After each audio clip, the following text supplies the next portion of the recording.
This is a little project that we all put together. I kind of put together of a lot of tunes from Disney films, Disney rides, called North of Main Street.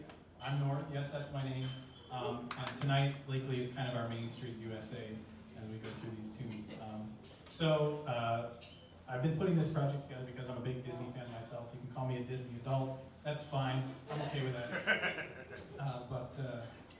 I figured that this would be kind of the best time to bring out these tunes and kind of work up a project of these charts that I've been working on, because 3 days from now, October 16th, 2023, is the 100th anniversary of the Walt Disney Company. So we're only 3 days off. Yeah, that's nice.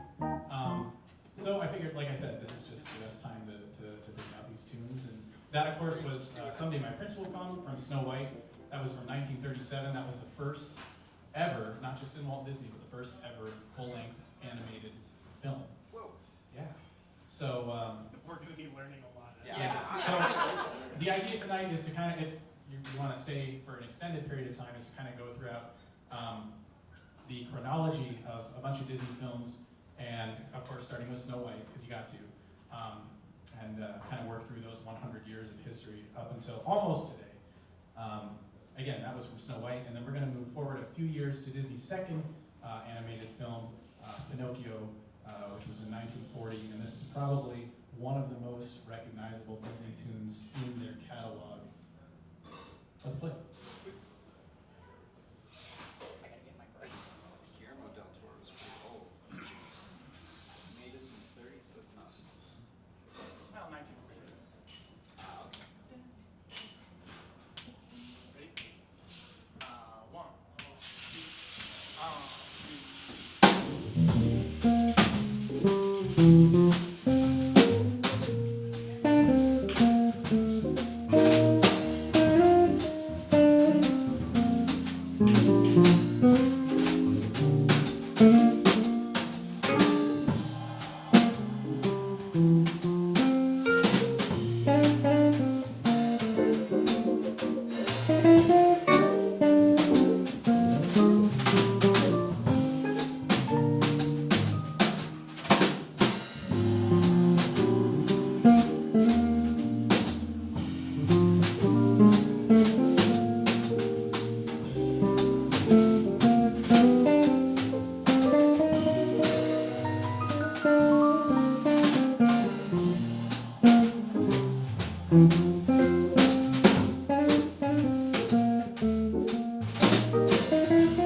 arguably the Disney theme, the Disney anthem plays in front of every movie. You just call it that. Impossible. We're gonna move, actually, we're gonna skip ahead a little bit because as awesome as it would be to go through every single film and find a nice song to play, I don't think that's realistic time-wise. So we're gonna actually skip ahead to 1950. The Disney Company faced a lot of hardship throughout the 1940s. Of course, there was a war going on, and then by the end of that, after a strike by the animators at the studio, my how times changed. They came out of war and we're not doing so financially hot, so Walt took a big gamble on one film in 1950 that ended up just shattering the box office, and we're going to play a tune from that. This is from Cinderella. All right. Make sure you unmute him. Yeah, so That's Ah. Do. You good? yeah.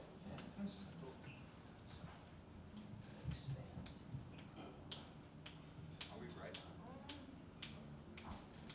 Yeah, what do you want to do up top? 8. Yeah. 8. Do 8. 8 on top? Yeah. Last 8.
the Metallica.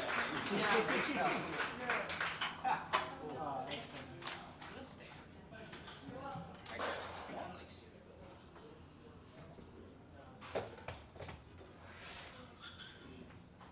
Yeah, that was Dream is a Wish Your Heart Makes from Cinderella in 1950. That was Emily Watkins over there on vocal. Yeah, Emily. And while we're here, I'm going to introduce the rest of the band too. Like I said, my name's North, but that is Hans First over there on the keys as well. And we'll play over here on the bass. These are some of my very best friends and very favorite colleagues here in the city of Eau Claire. That's North Skager on the drum. Oh, shucks. Clap for North too. Anyway, I love playing with these guys, so it's a pleasure to have them on this project. I'm very excited for that. By the way, as we're all musicians, there's a lovely tip jar here for you to look at and admire. Isn't it nice? Isn't it nice sitting here right next to me? These guys work very hard for this, so I just want to thank them and say, you know, if you feel so inclined to tip, if you feel keen, there it is right there, because they're musicians and they need to eat too. We're going to move 1 year ahead and play Alice in Wonderland. So that is that 1941 then? What's that one from? What's Alice? What's it from? It's from Moana. It's from Click. obviously. From Click by Adam Sandler. Yeah, that's it. You know, the The big best number at Disney the end. Yeah. Oh, right. Where Adam sings Alice in Wonderland. That's right. One, two,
2 years later, in 1953, Disney released Peter Pan, which is definitely a fan favorite.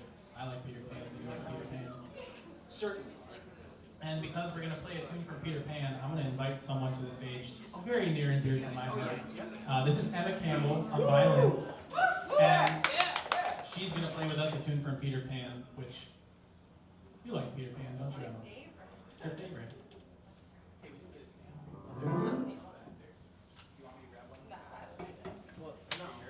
Oh, there actually is one. There's actually two extra ones. Whoa.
section where we're going to skip ahead 10 years or so to a very important film in the Disney lineage. I think one of the greatest films of all time, certainly one of the greatest musicals of all time. Picking a song from this movie was hard in a way because there's so many good ones and so many iconic ones. But really it was very easy because those of us who are Disney fans know that there's really only one tune from this movie that, and I don't throw this word around very often, that can be considered sacred in that community. This is from Mary Poppins. Do you guys want to sketch this one? Sure. Vamp on D. Yeah. Are you done?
So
if you didn't recognize it, that of course was Feed the Birds from Mary Poppins. Like I said, it was really hard to pick a tune from that movie that I felt best suited the theme of tonight. Right, because Chim Chim Cheree is the one that John Coltrane did, most famously, and also was the one that won the Oscar in 1964 or 65. I can't remember which year it was that actually was up for the Oscars. But yeah, that one was a little difficult to pick out. But of course, we had to pick Feed the Birds because Feed the Birds, if you didn't know, was Walt's favorite tune. So it is a legend. Walt Disney loved Feed the Birds. He would go down to the office where the Sherman Brothers were playing every night. The Sherman Brothers, of course, being the composers of the tune, and would ask them to just play it, and they knew what he meant. So they played him Feed the Birds. I'm hesitant to introduce this next tune, if it is what I think it is. Because of what the audience reaction is going to be like, so I won't say it, but I haven't given the theme parks any representation so far tonight, and I had to do that because, as my parents who are here will tell you, going to the theme parks was one of the main things that actually bolstered my interest in the Walt Disney Company, and is why I'm a fan of it today, a fan of its creative output today, I should say. So of course I had to put in there somewhere, of course most of these songs are from movies, but I wanted to do some sort of theme park representation. And I thought this was a good fit, not only because, you know, it's relatively easy to play, but because it has a message, I think, that resonates well today, and that we should pay more attention to today, but that's just me. So this is from 1964, which is around the same time Mary Poppins was coming out. This attraction actually debuted at the New York World's Fair at that year, and then moved to Disneyland when we were done over there. So I hope you enjoy this. Don't hate me. They'll get it, don't worry. You can send hate mail. Are you guys ready to get on? What time? Yeah, just be in front of the head. Two.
good place to leave our first set.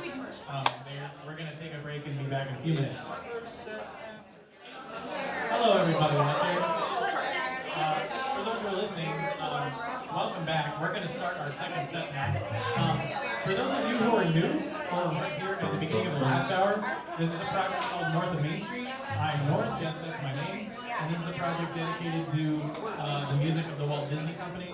And I'll reiterate from the last hour, but 3 days from now, October 16th, is the 100th anniversary of the Walt Disney Company. 100 years. It's a very prominent American institution, the Disney Company, and not a lot of companies, or not all companies, I will say, make it to 100 years old. So I think that's quite an accomplishment. So we're here to mark that by celebrating the composers and lyricists that designed the sound of an entire generation's childhood, multiple generations' childhood. So we're kind of going throughout the 100 years and moving chronologically through. And when we left off, we did It's a Small World, which debuted in 1964. I'm sorry for that, by the way.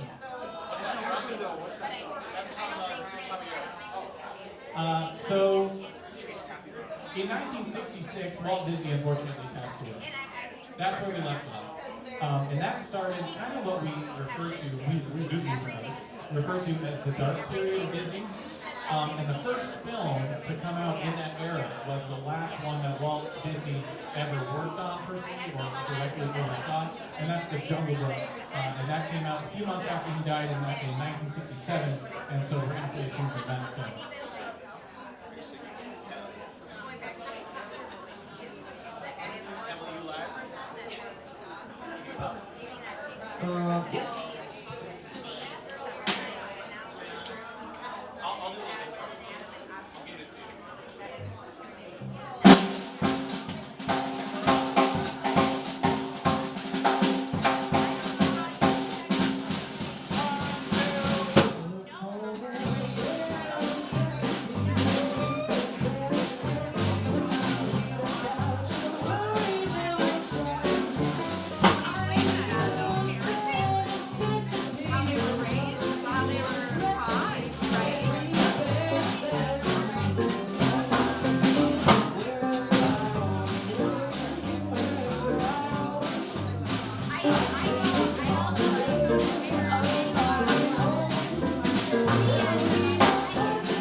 Once again, that's Emily Watkins there singing for us. Yeah, Emily. And I'm going to reintroduce the band because now seems like a good time to do that. That is Emily Watkins over there on vocals and guitar. And then we have Hans first over there on the keys. Give it up for Hans. And we got William over here on the bass. Like I said, I'm very lucky to work with these wonderful people. I think they're very dear. Give it up for North Skager on the drums! Skager on the drums! Cool. A few years after the bare necessities, we come to the early 1970s, once again, very deep in the dark age of the Disney animation studio. And we're going to do a tune you'll probably recognize from the Aristocats.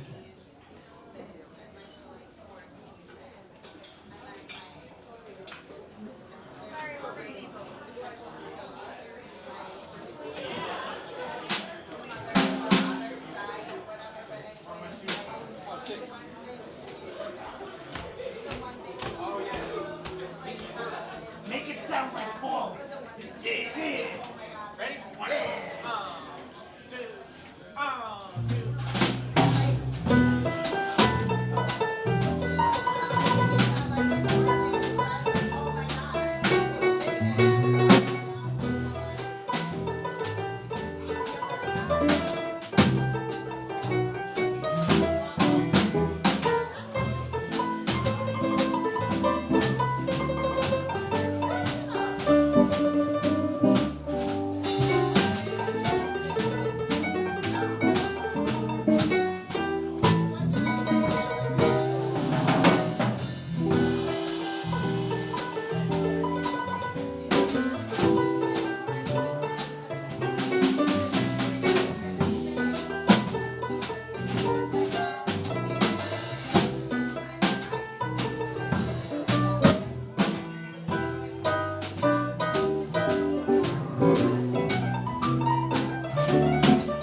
As you can see, I just want to take this time to mention again, for these lovely musicians, there is a tip jar up here if you feel so inclined. Don't feel obligated. Yeah, obligated. Thank you so much. But do feel inclined, if you would like to feel inclined. So like I said, we're in the dark age of Disney now, the early 1970s, and we're going to do another jump here. Because the dark age truly was a dark age, and there wasn't a whole lot going on that was of note. Sun went out. We're going to go to the late 1980s now, but before we do that, it's very important to mention something that happened at Disney in the early 1980s, which was a corporate shakeup. Disney decided to hire this guy from outside the company named Michael Eisner to come in and run the company. Hello, he says.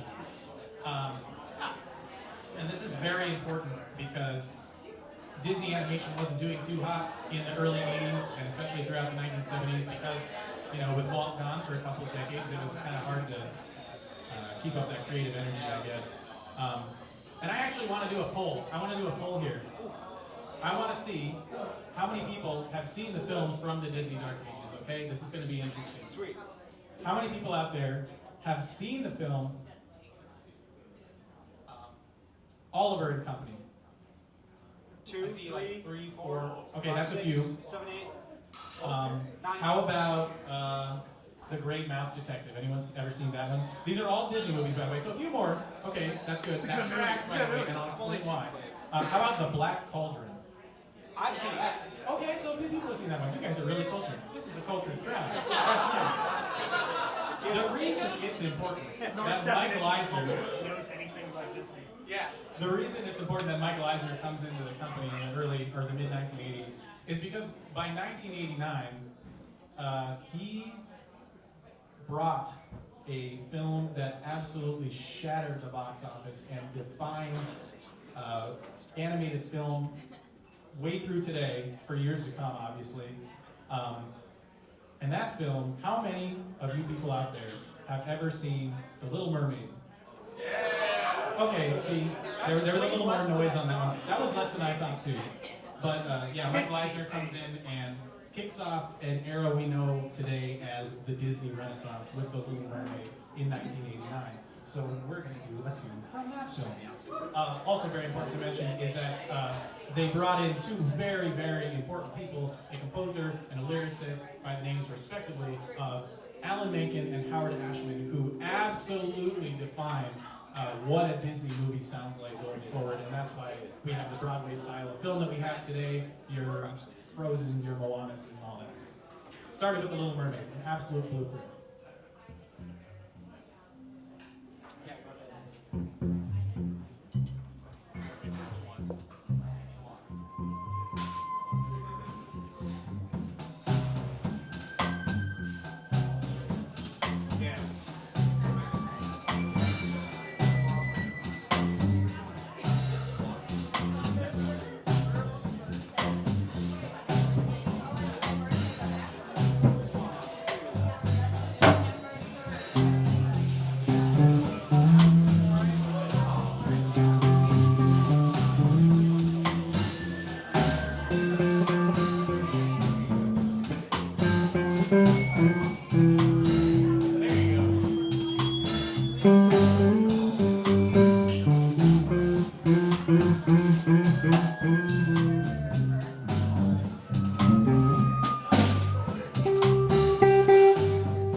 That was crazy.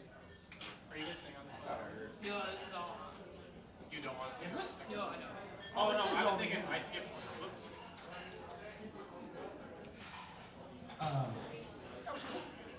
Yeah, Kiss the Girl from the Little Mermaid. What fun. For these next few tunes, I'm not going to talk so much because I think most of these tunes you're going to recognize because they're much more modern. And we're just going to kind of play the Disney Renaissance out, and we're going to milk it for all it's worth because there's a lot of good stuff in there. So we're just going to play some good tunes from some good flicks. I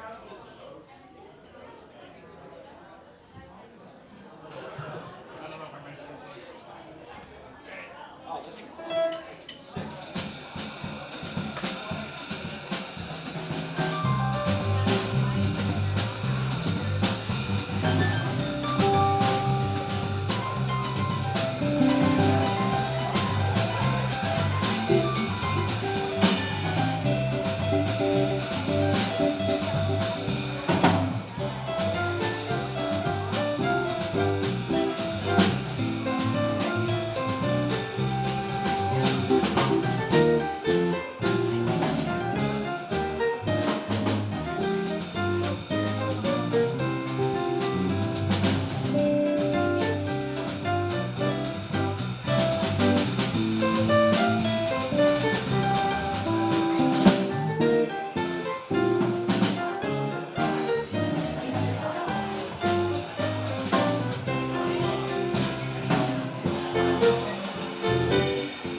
is a song traditionally performed as a duet.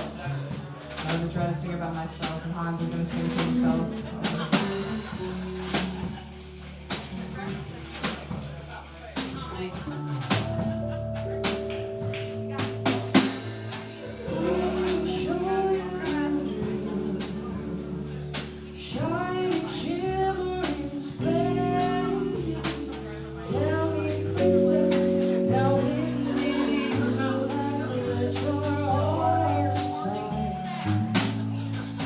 I know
Uh-oh, Emily.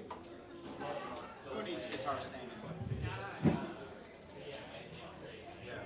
You wanna start on the van first, and then come in at some point? Really? Yeah. Yeah.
So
that's another pretty good place to leave off for a break. So we will be back in another few minutes to finish our Disney Renaissance and then move on to Modern Day. Modern We'll be back day in a few. with rocket ships. Hello, everyone.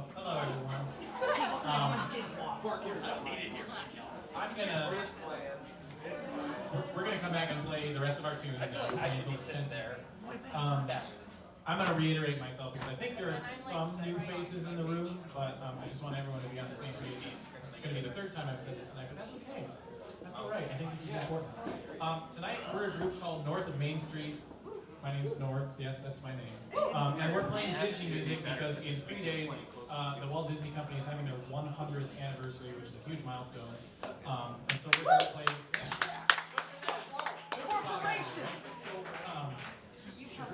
Anyway, so what we're doing basically is a chronological review, if you will, of tunes from the Walt Disney canon. When we left off, we were in the 1990s, which is a decade known as the Disney Renaissance. We're going to end our Disney Renaissance portion of the show and do a Phil Collins tune.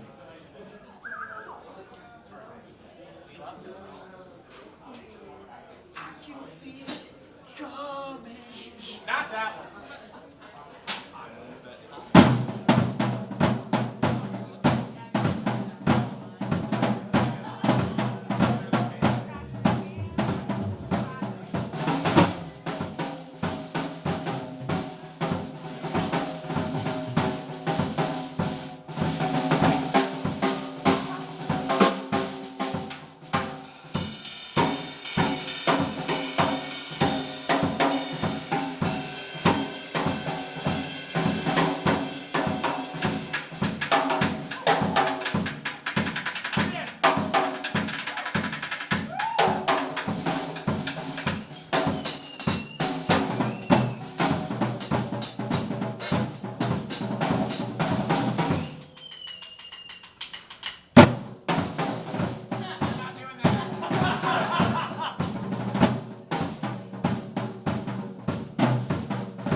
time, I'm going to introduce the band again.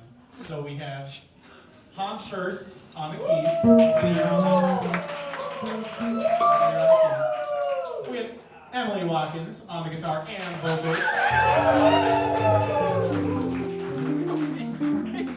We did absolutely awesome. And we have Will DeBlay on the bass. Very funky. And my name is Norris once again. Thank you all for being here.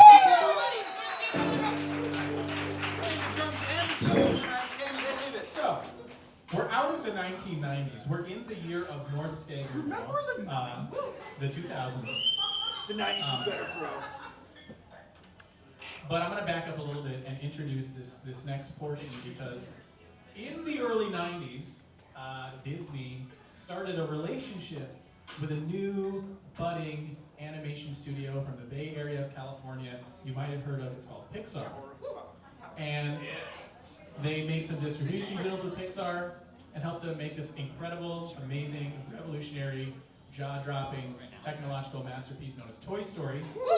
Toy Story is awesome. We're not going to play anything from Toy Story tonight. We're going to play something from Monsters, Inc.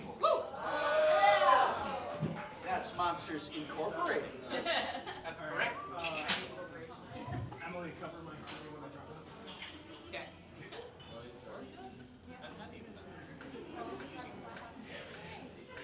Yeah. Going good? Yeah. Four in front for me. 1,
2.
I wouldn't have nothing. What? That's the lyrics to the song. Say that again. I wouldn't have done. Say exactly what you said at the same time. Okay, not banned. In 2005, Disney actually bought Pixar outright and continued making films with them, followed by Cars and a bunch of others. We're now coming to 2007, and we're gonna chill it out only a little bit, and we're gonna play a very good tune. You probably heard it; it's been on TikTok in the last 2 years. characters. This is from Ratatouille. Ratatouille. Pixar's Nicholas. So really the only trick is that the A is 20 bars. Yeah. I think I'll play that. Oh, sick. Come on.